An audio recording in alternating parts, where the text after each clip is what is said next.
দিয়ে আপনারা বেলুনও ফাটাতে পারবেন। গাইস দেখেন, আপনারা প্রথমে এরকম করবেন, আজ দেখি সেটা। তারপর এরকম করবেন, এই যে এরকম করবেন যাতে এরকম একটা ঘরের শেপ দেখা যায়।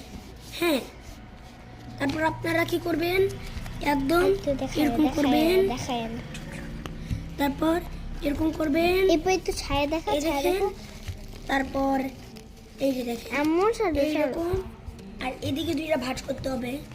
আর তাই না? তারপর এটা এই দেখেন, আপনারা এরকম করে নেবেন। তারপর আপনারা এই দেখেন এরকম করবেন, তারপর আপনারা এরকম করবেন, তারপর এই জায়গাটা দেখছেন এরকম করে দিবেন। হয়ে গেল আমাদের রেডি। আর এই যে এখন আমি এই যে